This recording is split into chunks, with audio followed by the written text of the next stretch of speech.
जोहार झारखंड, मैं हूं संतोष गंगवार। बुलेटिन की शुरुआत करेंगे खूंटी से आ रही बड़ी खबर के साथ, जहां चर्चित सोमा मुंडा हत्याकांड में पुलिस ने बड़ी सफलता हासिल की। एसआईटी ने शूटर के साथ 6 आरोपियों को गिरफ्तार किया है। मौके से हत्याकांड में इस्तेमाल हुए पिस्टल और गोली भी बरामद की गई। मामले की जानकारी देते हुए एसपी मनीष टोप्पो ने बताया कि सोमा मुंडा की हत्या जमीन विवाद और आपसी विवाद में की गई थी। पुलिस ने गिरफ्तार शूटर और अन्य आरोपियों का आज रोड मार्च भी कराया गया है।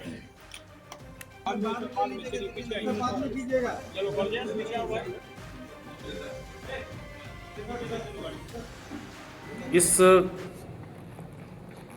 में कुल 6 लोगों की गिरफ्तारी है, जिसमें दानियल सांगा जो हुटार चौक के रहने वाले हैं, सुमित दंगल साण मुंडा चलागी के रहने वाले हैं, मार्कुस सांगा मुंडा चलागी के रहने वाले हैं, रोशन मिचियारी बिरहू के रहने वाले हैं, संदीप खलखो कपरिया और संतोष दंगल साण जो चलागी के रहने वाले, इनकी गिरफ्तारी हुई है।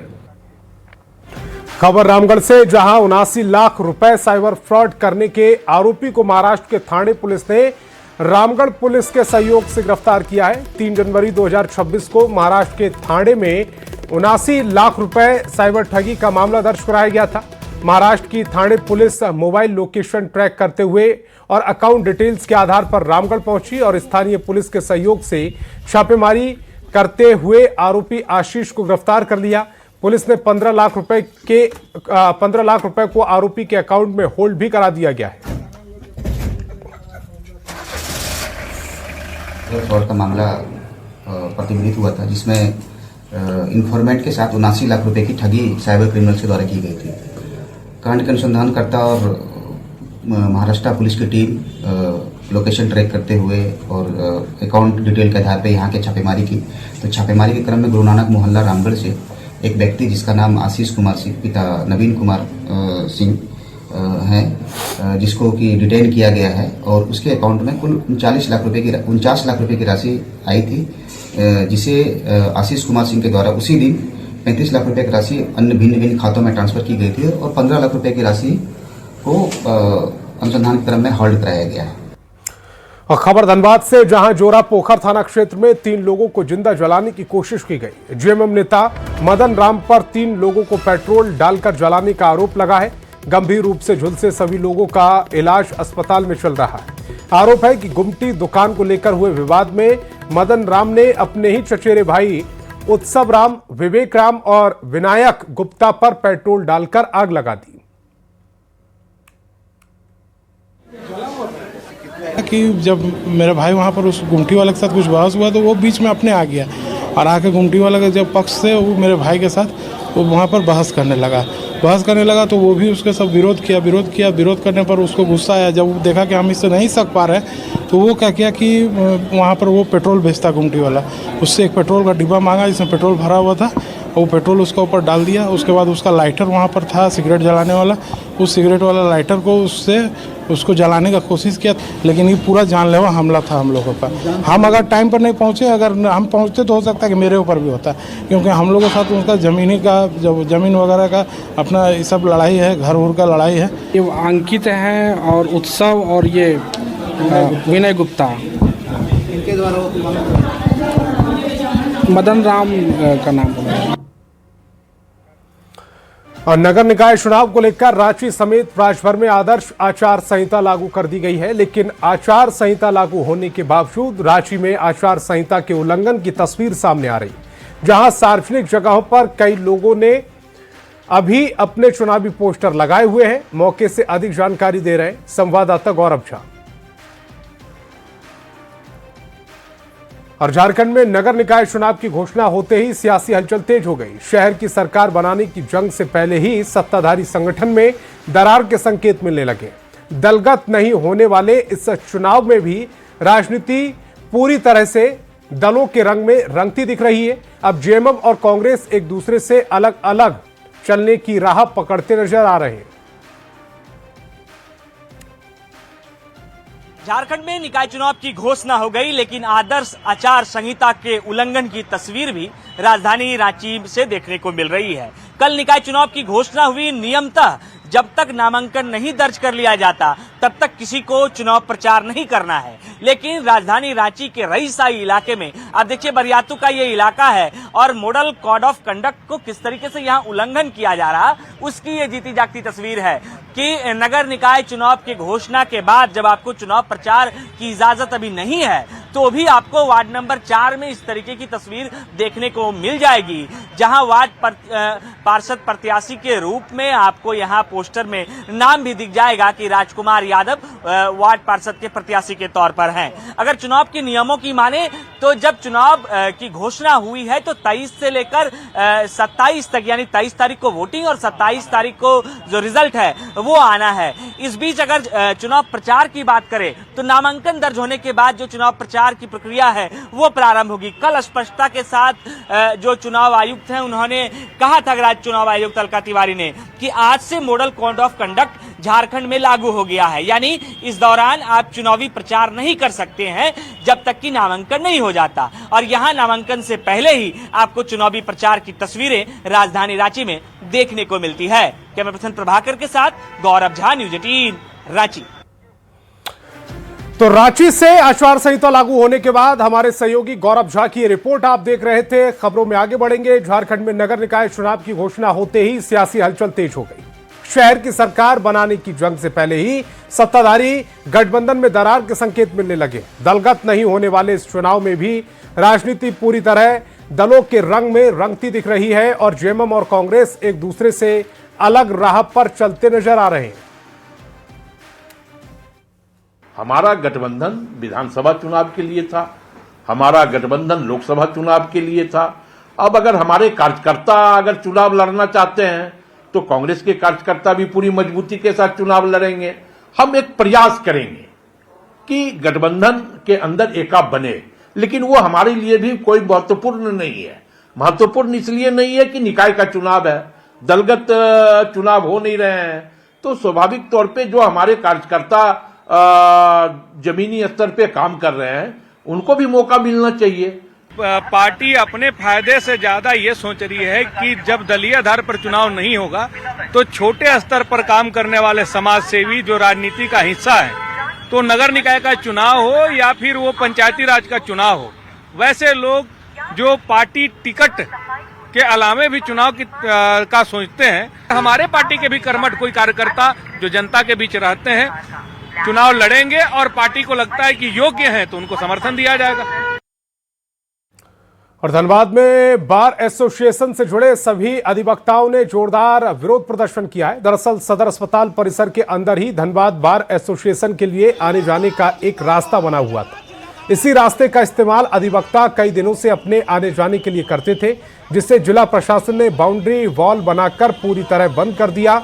रास्ता बंद किए जाने से अधिवक्ताओं ने विरोध मार्च निकाला। इस दौरान अधिवक्ताओं ने जिला प्रशासन के खिलाफ नारेबाजी करते हुए जल्द समाधान की मांग की। साथ ही उन्होंने चेतावनी दी कि अगर जल्द रास्ता बहाल नहीं किया गया तो गुरुवार से अनिश्चितकालीन तक न्यायिक कार्य बंद रहेगा। धनबाद सदर अस्पताल परिसर के अंदर ही धनबाद बार एसोसिएशन के लिए आने जाने का एक रास्ता बना हुआ था। इसी रास्ते का उपयोग अधिवक्ता कई दिनों से अपने आवागमन के साथ साथ वाहन पार्किंग के लिए भी करते थे, लेकिन हाल ही में जिला प्रशासन द्वारा इस रास्ते को बाउंड्री वॉल बनाकर पूरी तरह बंद कर दिया गया।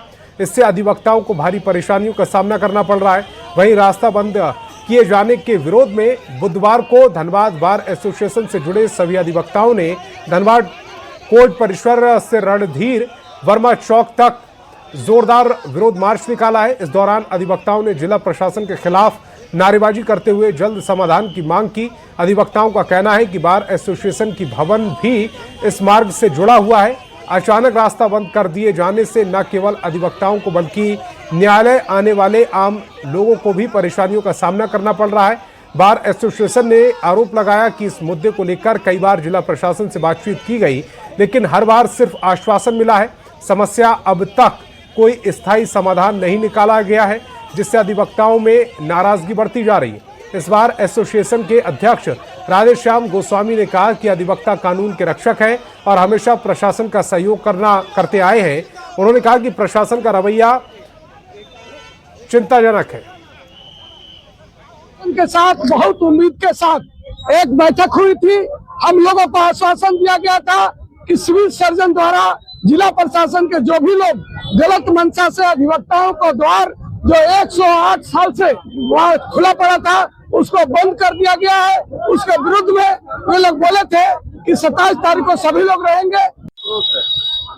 हॉस्पिटल प्रशासन और जिला प्रशासन के द्वारा आम वकीलों का 1908 से जो निरंतर वकीलों के द्वारा रास्ता यूज किया जा रहा था उस रास्ते को बंद कर दिया गया था, जिसके विरोध में हम लोगों ने आज ये अपना विरोध प्रदर्शन दर्ज किया है लोकतांत्रिक तरीके से। दीवार से उन लोग पार्किंग लाता था क्या? हाँ, दीवार के थ्रू पार्किंग लाता था। ये तो वकीलों का कहना है कि पार्किंग नहीं, वो तो जिसको अभी स्वतंत्र देश है हमारा, जिसको जो मन में आता है उसको कहता ही है। और जामताड़ा के मेहिजाम थाना क्षेत्र में एक कोयला लोडेड ट्रक अनियंत्रित होकर सड़क से उतर गया और सीधे खेत में बिछी इंडियन ऑयल की गैस पाइप पर जाकर गिर गया। इस हादसे में गैस पाइपलाइन पूरी तरह से क्षतिग्रस्त हो गई, जिससे इलाके में अफरा तफरी का माहौल। गनीमत रही कि बड़ा विस्फोट या गैस रिसाव की घटना नहीं हुई, वरना काफी भारी नुकसान हो सकता था। सूचना मिलते ही संबंधित विभाग और पुलिस मौके पर पहुंची और हालात पर काबू पाया।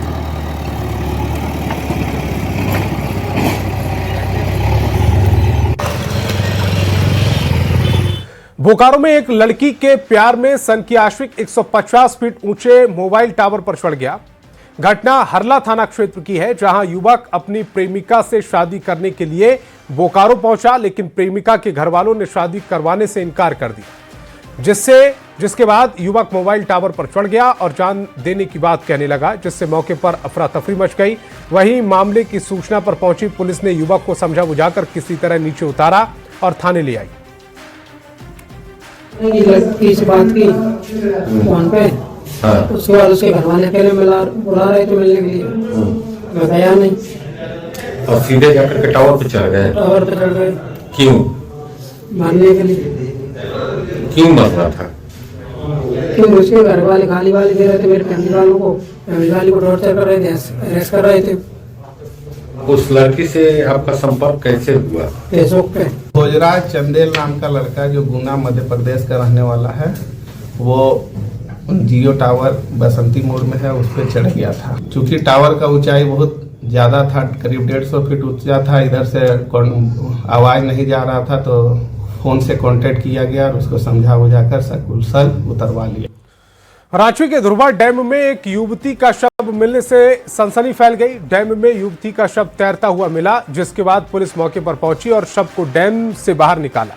शव की पहचान रिया कुमारी के रूप में हुई। घटना के बारे में इलाके के लोगों का कहना है कि धुरवा डैम सुसाइडल पॉइंट बनता जा रहा है। बावजूद इसके पुलिस प्रशासन गश्त प्रॉपर नहीं कर रहा, जिसके चलते अक्सर यहां घटनाएं होती हैं।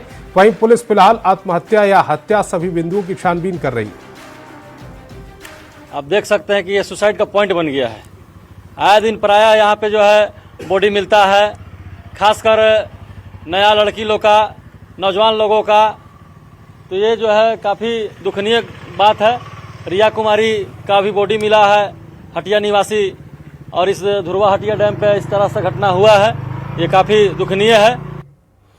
खबर साहिबगंज से, जहां रामसर साइड उधवा पक्षी आश्रयणी में एशियन वाटर वर्ल्ड सेंसर के तहत पक्षी सर्वेक्षण सफलतापूर्ण संपन्न हुआ है। सर्वेक्षण के दौरान कई प्रवासी और स्थानीय पक्षियों की उपस्थिति दर्ज कराई गई। एशियन वाटर वर्ल्ड सेंसर एक अंतर्राष्ट्रीय स्तर का वार्षिक कार्यक्रम है, जिसका उद्देश्य आर्द्रभूमि क्षेत्रों में पाए जाने वाले जल पक्षियों की संख्या, उनकी स्थिति और आवास की गुणवत्ता का आकलन करना है। इस सेंसस से प्राप्त आंकड़ों का इस्तेमाल जैव विविधता संरक्षण, निगरानी एवं आवास प्रबंधन योजनाओं को मजबूत बनाने में किया जाता है। अनुभव गजब था। रामसार साइट होने के बाद पहली बार यहाँ AWC का काउंट हुआ है। पुरुलिया में 10,000 से ज़्यादा पक्षी थे, पतौरा झील में 7-8 हज़ार करीब पक्षी थे, और अभी बरहेल झील, ब्रह्म जमालपुर झील में लगभग 14,000 के आसपास पक्षी हैं यहाँ।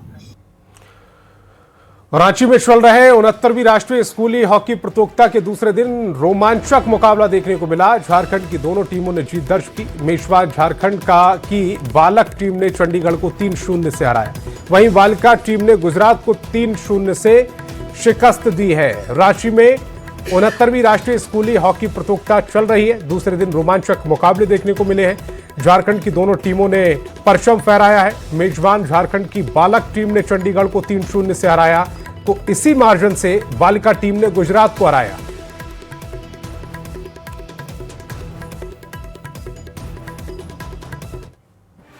और कोडरमा जिले की राजनीति में 5 फरवरी को एक बड़ा सियासी बदलाव देखने को मिला। पूर्व जिला परिषद अध्यक्ष शालिनी गुप्ता आगामी 5 फरवरी को मुख्यमंत्री हेमंत सोरेन के संभावित कोडरमा दौरे के दौरान जेएमएम की सदस्यता ग्रहण करेंगे, जिसके चलते शालिनी गुप्ता ने मंत्री सुदेव व सोनू की मौजूदगी में मिलन समारोह में जेएमएम में शामिल होने की घोषणा की। झारखंड की राजनीति में बदलाव की शुरुआत हो चुकी है। कोडरमा उससे अछूता नहीं रहेगा। झारखंड के 25 सालों के गठन के उपरांत यह पहला मौका है जब किसी एक सरकार को दूसरी बार झारखंड की जनता ने चुना है।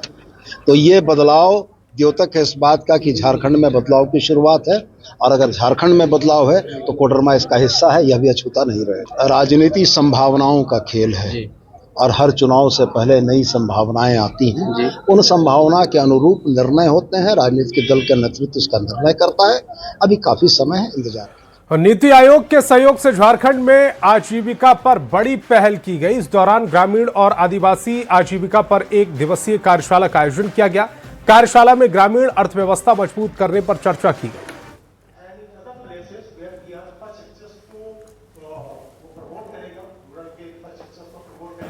ऐसा है, ये बैठक नहीं है, ये कार्यशाला है। और कार्यशाला का जो मकसद होता है वो थोड़ा बैठक से अलग होता है। और दूसरा, इसका जो शीर्षक है वो रूरल और अर्बन की खाई को कम करना नहीं है। इसका जो उद्देश्य है वो ये है कि झारखंड में जो ट्राइबल्स हैं और जो रूरल हैं उनकी लाइवलीहुड को सुधारने के लिए, उनकी वेलफेयर को प्रमोट करने के लिए हमें जो चीजें हो रही हैं उनका क्या मूल्यांकन है। मैंने ये बताने की कोशिश की कि हम शहर को गांव बनाएं, गांव को शहर बनाएं। इससे ज्यादा जरूरी है कि दोनों का अपना एक पैरेलल इकोसिस्टम है, उसको मेंटेन करें, और जो जरूरी सुविधाएं हैं अगर हम उसको गांव तक ही पहुंचा दें, जिसमें कि ईज ऑफ लिविंग, जिसमें कि स्वास्थ्य संबंधी सुविधा, शिक्षा संबंधित सुविधाएं जो हैं वो मिल जाए, उनको इकोनॉमिक अपॉर्चुनिटीज मिल जाए। लोग शहर क्यों जाना चाहते हैं? रोजगार की तलाश में।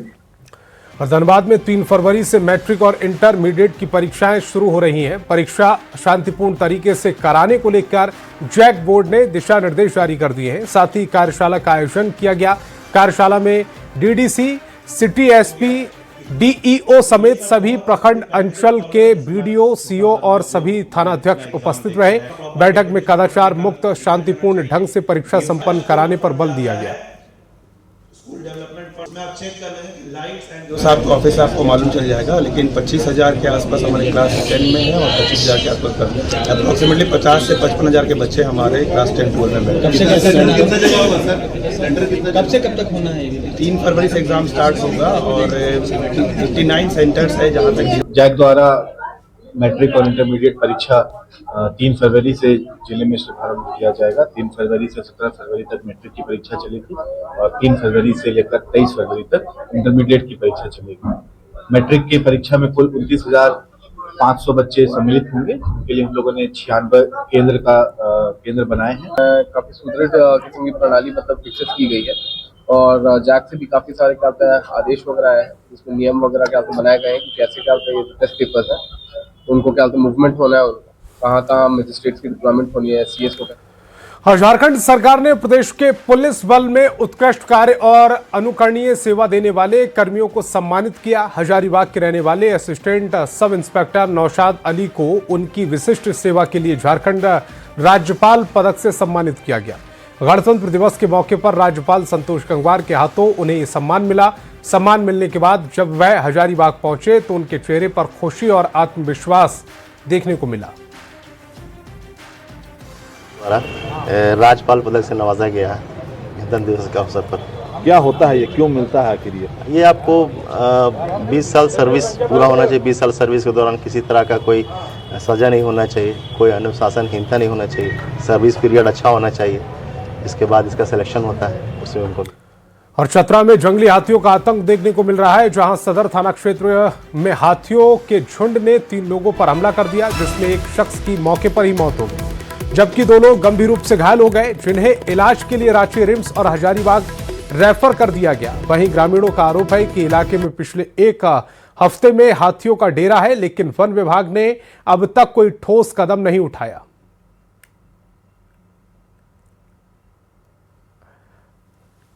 कि मनोज भैया, विकास भैया और कामेश्वर भैया, ये तीनों व्यक्ति मिशन स्कूल में काम करके जा रहा था और उसी दरमियान नवोदय की आगे करम मोड़ के पास जंगली हाथी ने पटक के तीनों के मार दिया है। तो हाथी बहुत मने तंग तबाह लोग के किए हुए हैं, घर में लोग के सोना हराम हो गया है। 6 दिन हुआ है, 6 दिन के अंदर में कोई जानवर के पटक देना, किसी के यहाँ सब चावल खा जाना, आलू खा जाना। और बात अब मौसम की। राजधानी रांची समेत तमाम क्षेत्रों में ठंड से लोगों को अब राहत मिलती नजर आ रही है।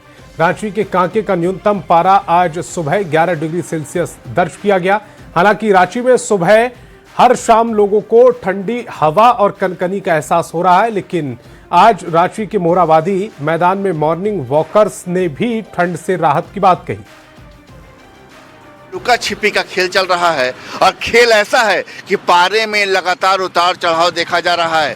रांची के कांके का न्यूनतम पारा आज 11 डिग्री सेल्सियस दर्ज किया गया। लोगों को ठंड से राहत थोड़ी जरूर मिली है, लेकिन सुबह और शाम ठंडी हवा अभी भी चल रही है। ठंड से बहुत राहत मिली है। अभी तो सुबह और शाम को घूमने में ऐसा लगता है जैसे हम शिमला में घूम रहे हो, लेकिन अभी जिस तरह से पारा आपने बताया कांके में 11 डिग्री हो गई है, तो उससे एक ये भी डर का आभास हो रहा है कि इतनी जल्दी गर्मी आनी नहीं चाहिए। अभी तो वसंत ऋतु है, तो वसंत का लुत्फ थोड़ा हम लोगों को मिलना चाहिए, लेकिन मौसम को देखते हुए लग रहा है कि शायद हमें बहुत जल्दी गर्म झेलनी पड़ेगी गर्मी। बोले कि आप थोड़ा सा गर्म कपड़े में हैं आज?